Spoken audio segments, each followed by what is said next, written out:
Bonjour, alors aujourd'hui vidéo un peu spéciale parce que j'ai remis la main sur un vieux kit qui est un des rares kits de sa gamme que j'apprécie, même si je n'ai pas eu la gamme en question entièrement dans les pattes, mais il s'agit de Ron Valam.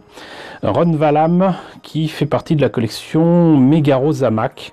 Alors si je me trompe pas, je vous ai déjà présenté un kit transformable qui se transforme en Gearwalk de Megaro Zamak, donc je vous ai un petit peu parlé déjà de ça, mais c'était une éternité, donc du coup j'ai pas pu vous faire profiter de mon avancée au niveau du montage vidéo et de présentation d'images, donc vous allez pouvoir en profiter là maintenant. Donc Megaro Zamak, voilà, c'est ce genre de choses que vous voyez à l'image. Il y avait quand même pas mal de mechas assez étranges, certains un petit peu insectoïdes, d'autres qui pouvaient rappeler par exemple le AT-AT de l'Empire contre-attaque.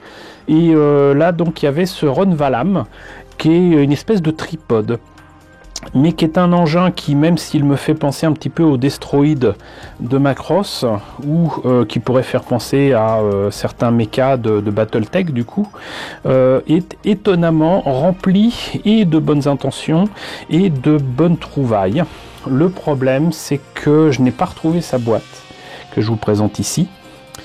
Comme je n'avais pas trouvé sa boîte, je l'avais mis de côté, puis après je me suis dit allez, je vais le présenter, mais je le retrouvais pas, et je l'ai retrouvé dans un petit sachet en même temps que Aqualo, donc j'en profite. Le problème, c'est que le temps a fait son œuvre, et c'est une maquette que j'ai fait, je pense, vers la fin des années 80. Et du coup, je vais pas dire que je l'ai mal monté, mais je l'ai peint avec mes capacités de l'époque, mais surtout la colle n'a pas tenu ici et là. Mais j'allais dire tant mieux, parce que ça va me permettre de le remettre en état, pas de le repeindre, mais de le remettre en état, parce qu'il y a pas mal de pièces qui ont cassé, ou pas mal de pièces qui n'ont pas tenu. Là par exemple ici, ça... Là sur l'autre côté ça n'a pas tenu, mais ça c'est pas en une seule pièce, vous voyez il y a deux pièces, et même ces trucs là c'était pas avec, comme le prouve ce truc là, et ben en fait c'est d'autres pièces à mettre dessus, donc il y a quand même minimum, je dirais, donc 4, 5, 6 pièces rien que pour ça. Il y a des trucs articulés, mine de rien, il y a des machins qui s'ouvrent, ce que ne faisaient pas certains destroïdes de Macross sur les maquettes d'Ari. Et là par exemple ça s'ouvre pour les soutes à missiles ou je ne sais quoi qui sont en plus creux. Je trouve ça magnifique. Ça normalement ça bougeait, c'est des espèces de petits canons là. C'est une maquette qui je crois est au 144 ou je ne sais plus. Et vous voyez, donc ça fait vraiment très Battletech ça. Ce que je trouve génial, je sais pas si la caméra va supporter ça, mais c'est que vous avez donc, oui voilà, vous avez le pilote à l'intérieur qui est tout petit, peut-être au 1-200, et ça fait un grand cockpit pour lui. Moi ça me fait penser aussi au film qui est vraiment mauvais d'ailleurs, mais qui avait l'audace de présenter des mechas géants, un des premiers films à présenter des mechas géants en live, et du coup c'était animé image par image, c'était Robojox. Robojox, je sais pas si vous connaissez, mais voilà, moi ça me fait penser à ça. Et il y avait même un truc supplémentaire ici qui est tout petit, là je l'ai à peine repéré, je me disais mais qu'est-ce que c'est que ce machin, et en fait ça doit être un écran supplémentaire à placer là, ici comme ça, et je trouve ça génial. Alors là vous voyez la couleur originale du mecha, mais donc il y a tout ça à prendre en compte, et même donc ça, comment dire, sa façon de se mouvoir devait être assez particulière, mais donc du coup ça normalement ça bougeait. J'ai essayé de commencer à réparer donc ici pour que ça tienne de l'autre côté, parce que mine de rien c'est articulé, même ici c'est articulé, enfin c'est articulé de partout, même à ce niveau là, voilà, pour une maquette quand même de je sais plus 82, 83, c'est quand même franchement pas mal.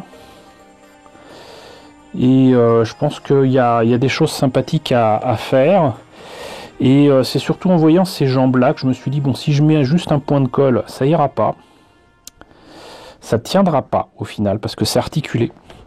Parce que oui, je vous ai pas montré, mais c'est articulé là aussi. Voilà. Voilà, c'est peut-être des suspensions ou quoi. Mais c'est articulé là. Et donc en fait, il va falloir que je fasse du pinning. Et du coup, je me suis dit, ça va peut-être me permettre de vous montrer comment on fait justement cette technique-là qui est très simple, mais qui permettra de consolider cette pièce-là, parce que le petit morceau de plastique là est cassé, avec cette pièce-là. Et pour ça, j'utiliserai soit un trombone que j'ai trouvé dans la rue, soit du fil de cuivre là, que j'ai trouvé dans la rue aussi, vous voyez l'épaisseur de ces trucs. Et ça me permettra de le réparer. Mais je me suis dit, si je le répare et que je vous montre déjà réparé, on rate une occasion justement de montrer comment je vais m'y prendre. Et je pense sincèrement que ça peut être intéressant. J'avais même amélioré le kit qui avait rien derrière. Là, il avait ce machin là qui était derrière. Et je me suis dit, tiens, je vais mettre un petit bout de tissu. Et ça fera une espèce de plateforme. Voilà. Donc, bah écoutez, voilà donc le Run Valhalla. Donc ce que je vous propose, c'est que sans plus tarder, même s'il se passera un petit peu de temps entre le moment où vous voyez ces images-là et après, je vais vous montrer comment je m'y prends. Et puis je vais commenter tout ça. Et puis après on verra le résultat fini. Bon, en espérant que la lumière soit suffisante, ce qui n'est pas gagné. Je profite d'un petit moment d'accalmie dans le voisinage pour filmer ça. En fait, je pensais que ça prendrait beaucoup plus de temps pour remettre en état les pièces et recoller notamment ces pièces-là des jambes. Mais en fait, à part une petite difficulté à ouvrir mon tube de colle, une colle cyano, ça s'est bien passé. Et puis en plus, il y avait déjà, pour une des jambes, il y avait déjà un trou. Donc j'avais peut-être déjà commencé à percer. Et j'ai pu mettre ceci. Alors finalement, je n'ai pas utilisé le trombone parce que trop petit. Par contre, belle surprise avec ce morceau de câble électrique. J'ai trouvé ça dans la rue. Et en l'ouvrant, bah voilà, vous voyez, plein de jolis morceaux de cuivre et puis bien épais, vraiment très épais, facilement 2 à 3 fois plus épais que le trombone, vous voyez. Il n'y a même pas comparaison possible. Et en plus j'ai quand même pris deux des fils et bah, j'ai coupé parce que j'ai pas tout utilisé évidemment. Et ben regardez-moi ça, il reste encore tout ça, donc là j'ai de quoi voir, là je suis très content. Alors le problème c'est que je risque pas de retrouver ces morceaux de fil là de sitôt, parce que bah, j'ai trouvé ça par hasard, donc peu de chance que ce soit au même endroit ou ailleurs que je puisse trouver ce genre de choses, mais surveillez bien, d'habitude je trouve des fils beaucoup plus petits, d'habitude très clairement de la taille du trombone, mais là non. Donc voilà, j'ai pris sur moi de recoller, alors mauvaise surprise, en rangeant après la première partie de tournage, je pensais avoir correctement remis les canons là, mais visiblement de la colle s'est immiscée dedans et a coincé le canon, et en essayant de le tourner, vous voyez, donc il y a cette pièce là qui est demi-sphérique que j'ai recollée, mais de la colle a dû s'immiscer dans la pièce elle-même du canon et ça l'a coincé. Donc du coup, en essayant de tourner le canon comme je peux le faire là, vous voyez, et ben ça l'a cassé, donc j'étais obligé de recoller. Et par contre j'ai recollé l'espèce d'écran ou je ne sais quoi qu'il y avait à l'intérieur, et j'ai pris soin de remettre le cockpit, la verrière, nettoyant quand même un petit peu à l'intérieur, mais voilà. Je ne retouche pas de toute façon la peinture ou quoi là-dessus, c'est vraiment le remontage. Et donc j'ai recollé certaines pièces ici, là le canon, le petit bout de truc ici, ça finalement ça ne servira pas, ça faut que je retrouve où c'était. Et sinon bah là je vais recoller ça donc dans le reste des jambes, et j'espère que ça rendra bien.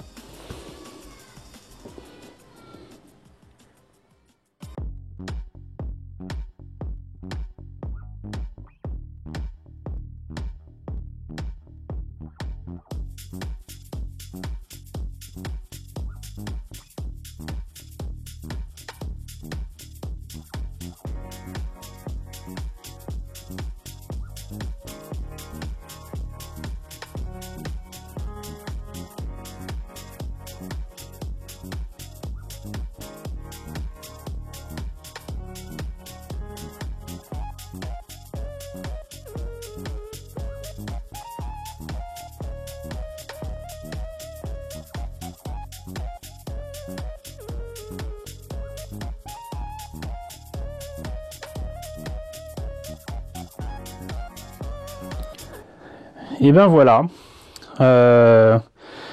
J'ai réussi à le remonter. J'ai été obligé de remplacer la petite pastille jaune par autre chose sur donc je sais pas si on peut dire jambe ou bras du coup. En tout cas cette partie articulée du buste qui est à gauche. Et bon j'ai mis autre chose mais qui tient mal mais qui garde quand même tout cela stable. Ça bouge un petit peu, ça rigole des genoux comme on dit. Donc je suis assez content du résultat, même si encore une fois ça reste dans son jus des années 80 quand je l'ai monté et peint.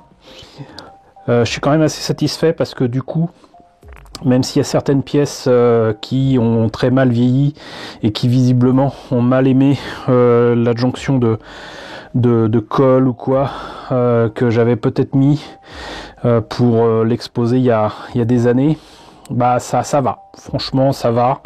On dirait sincèrement pas qu'il a plus de 30 ans, hein, franchement, entre nous. Par contre, j'ai cédé à la tentation, je vous avoue, de repeindre ici et là, suite donc au recollage de certaines pièces.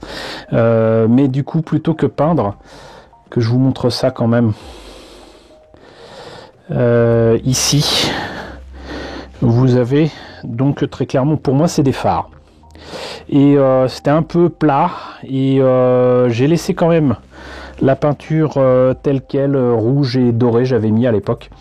Par contre ce que j'ai fait c'est que je devrais peut-être vous l'approcher, j'espère que ça va tenir, voilà. Donc j'ai mis dessus en fait d'un côté et de l'autre de la résine UV dont je vous ai déjà parlé, qui vient de Green Stuff World, et j'ai de la résine UV cette fois-ci transparente et non pas avec du vert fluo, et donc vous voyez que j'ai mis une goutte dessus, enfin, un petit peu plus d'une goutte, mais après je me suis arrangé pour que ça fasse comme une lentille et j'ai passé donc la lampe UV dessus. Et bah écoutez, moi je trouve que le résultat est très sympathique, vraiment très sympathique, et ça me remplit d'aise parce que j'avais justement dans l'idée d'utiliser cette résine donc éventuellement étirée ou quoi sur certaines pièces où il est très difficile de mettre de toutes petites pièces transparentes. Je pense notamment au feu de signalisation sur les ailes de Valkyrie au 1.72 de chez Hasegawa par exemple, et c'est une méthode qui existe déjà mais avec moi ce que j'appelle de la colle à bois. Il y a une colle comme ça qui est vendue, qui est faite pour coller sans justement opacifier les pièces transparentes comme ici la verrière. Pour moi c'est de la colle à bois ou de la colle à bois améliorée, j'en sais rien, mais c'est la même formule, et il se trouve qu'il y a ce genre de produit qui est proposé pour devenir transparent. Je crois que c'est de la Crystal Clear, et c'est utilisé par beaucoup de personnes qui font des avions. Donc voilà, je suis pas persuadé que ce soit totalement transparent. Moi je l'ai utilisé à un moment pour mes kits Bash Viper, j'ai pas été vraiment satisfait du résultat. Par contre là vous voyez que c'est parfaitement transparent. À un moment un ami, Laurent, coucou Laurent, m'avait montré qu'il était possible d'obtenir ça avec de l'époxy transparente bicomposante, et effectivement ça semblait donner des trucs vachement sympas, mais c'est des produits que entre guillemets je trouve un poil dangereux. En plus faut les mélanger correctement. Si ça marche pas, qu'est-ce que ça donne? Comment on peut enlever ensuite le produit? Je ne sais pas. Donc là au moins c'est rapide, mais vraiment super rapide. C'est-à-dire que vous mettez votre produit, vous arrangez évidemment pour pas faire ça en plein jour, en plein soleil, mais vous étirez éventuellement le produit que vous avez mis d'une partie à une autre, j'imagine de pièces plastiques. Là c'était juste donc une goutte comme je vous dis, ou plusieurs, pour donner cet aspect un petit peu lenticulaire. Ça s'est réparti, vous l'avez vu aussi sur la pièce, sans bulle, sans rien, et une fois que j'étais satisfait de ce que ça donnait, bah, j'ai mis donc un petit coup de lampe UV, et c'était réglé. Donc voilà, à ce niveau là super satisfait.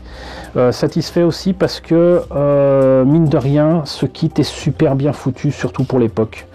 que ce soit les articulations ici sur les jambes, les canons, les trucs là pour les lance-missiles ou les canons, le fait que ces canons là soient à l'arrière pour protéger aussi de l'arrière, qu'il y ait un canon ici, enfin cela dit je vais pas trop le bouger parce que je parie que ça a été fragilisé par le remontage, là que ce soit articulé aussi pour accompagner les mouvements du robot quand il bouge, quand il marche, si on peut appeler ça comme ça, avec un tripode comme ça. Et voilà, c'est vraiment super bien pensé pour son échelle, pour son époque, pour tout. Voilà. Et au passage aussi très content que le remontage des jambes ici se soit passé à merveille avec les morceaux donc de fil en cuivre. Et vous l'avez vu peut-être sur la vidéo ou pas, mais ça tenait sans colle du tout. Le pinning avait parfaitement réussi et j'étais vraiment très content. J'étais tenté de ne pas les coller, puis après je me suis dit allez, on va sécuriser tout ça et on n'en parle plus, et j'ai bien fait. Voilà, j'ai plus qu'à me soucier de comment stabiliser cette jambe et après c'est bon. Voilà, ce Ron Valam va rentrer dans le panthéon de mes kits terminés depuis longtemps mais remis en état. Voilà, je pourrais l'exposer de nouveau. Il n'est plus en morceaux, il n'est plus en pièces. Je vous confirme au passage d'ailleurs aussi que mes colles actuelles sont quand même beaucoup plus, je vais pas dire puissantes, mais efficaces que les colles de l'époque. Pour ce que j'en ai vu sur la pièce, c'était vraiment pas ça. C'était vraiment pas terrible. Et donc je suis bien content d'utiliser maintenant les bons outils et la bonne colle.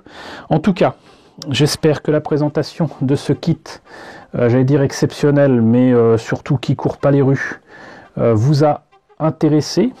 Voilà, donc n'hésitez pas à me dire en commentaire si vous connaissiez cette gamme, si ça vous dit quelque chose. N'hésitez pas à liker, n'hésitez pas à partager, n'hésitez pas à vous abonner si ce n'est pas déjà le cas.